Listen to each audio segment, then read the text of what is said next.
I'm Danny Quinn, and welcome to the very first day of the Danny Quinn Christmas Special, also known as the Danny Quinn Advent Calendar, also known as the Danny Quinn Holiday Special, for those of you who don't celebrate Christmas. As I stated in yesterday's video, I'll be filling your December with 25 reviews, either of Christmas movies, movies that just happen to take place at Christmas, or maybe even Christmas specials for that matter. Anything goes, really. And for the first day of the month of December, we're going to go all the way back to 1934 as we take a look at Laurel and Hardy's adaptation of Babes in Toyland. No, it's not exactly a Christmas movie per se since it's set in July, but Santa Claus does pop up briefly in the film, and it just has the right look and feel of a Christmas film. Originally inspired by Fred Hamlin and Julian Mitchell's stage adaptation of The Wizard of Oz, which was a very extravagant production for its time in 1900, filled with elaborate stunts, songs and effects that arguably detracted from Baum's writing, but regardless, it was a massive success, especially on Broadway. So naturally, both Hamlin and Mitchell decided to parlay that success into another production, which eventually became Babes in Toyland, an operetta set in the magical world of Toyland and populated exclusively by storybook and fairy tale characters, kinda like what Alan Moore did at the turn of the millennium whenever he created the League of Extraordinary Gentlemen.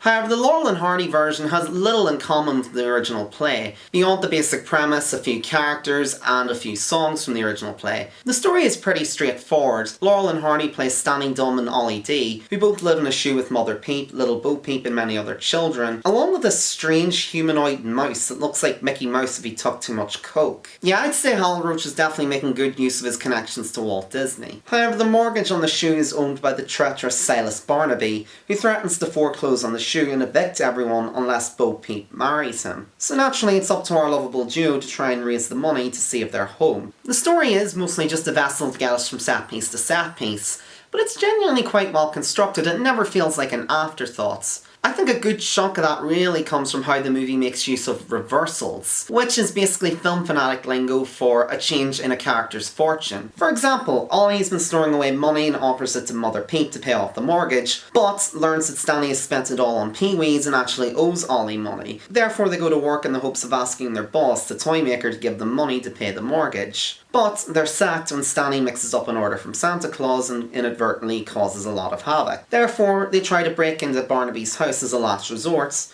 but they're caught and sentenced to be dunked in exiles. But Bo Peep reluctantly agrees to marry Barnaby to save them and save the house. Therefore, Stanley and Ollie have the charges against them dropped, but Ollie very nearly drowns. And so on and so on and so on. Of course, in a movie like this, the story isn't really the main selling point. What really is the selling points, depending on who you ask, is either seeing Toyland come to life on the big screen, or just for seeing Laurel and Hardy's antics, and I'm pretty pleased to report that the movie definitely delivers on both fronts. Laurel and Hardy are a terrific on-screen duo, and the chemistry between the two is as strong as ever, as is their sense of comedic timing. Some people might argue that they feel kinda crowbarred into the movie and its story, but I feel that they fit in quite nicely, and their zany comedic sensibilities are a solid fit for the fantastical and surreal world of Toyland. Although admittedly they do often kinda take a bit of a backseat to the other characters. It's kinda like if a traditional adventure movie put its focus on the comedic sidekick characters, which is kind of risky, but the movie's so entertaining that it actually does manage to get away with it. The rest of the cast all do a really good job as well. Charlotte Henry, having just come off her appearance as Alice in the 1933 Alice in Wonderland film, fits into the role of Bo Peep quite nicely, but the main standout of the film is easily Henry Kleinbach as Silas Barnaby. He's deliciously slimy and evil whenever he's on screen, and makes it clear that he's somebody not to be messed with.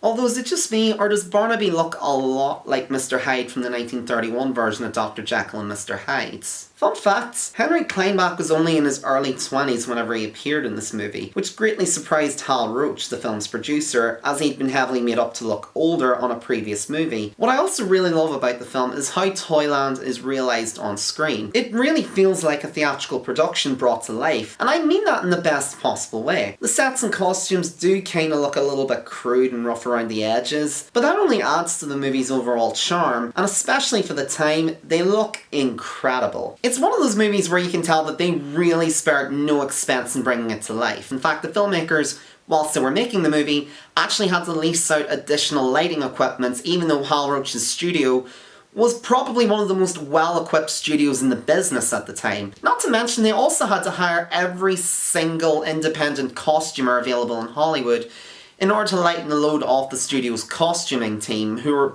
basically swamped with work. I'd really recommend watching Babes in Toyland if you haven't seen it yet, regardless of whether you're a fan of musicals, old films, or slapstick comedy or not. This movie has a little bit of something for everyone. Musical numbers, romance, great slapstick, witty writing, a strong sense of imagination, and a great sense of adventure. And it even becomes kind of a creature feature towards the end, and the climax especially is just tremendously satisfying. As somebody who's not as well versed in classic film as I'd ideally like to be, I was very impressed with this film, and I really hope to start lumping it into my Christmas viewings from here on out. There have been many different retellings of Babes in Toyland over the years, but it would definitely take a lot to equal this particular incarnation in my eyes. And in fact, considering how obsessed Hollywood is with remakes and adaptations these days, I'm surprised that they haven't given Babes in Toyland another go. Then again, I'm not too sure if I'm really ready to see The Cat and the Fiddle, The Three Little Pigs, and Mickey Mouse on Coke be given the Cats treatment, so maybe it's for the best?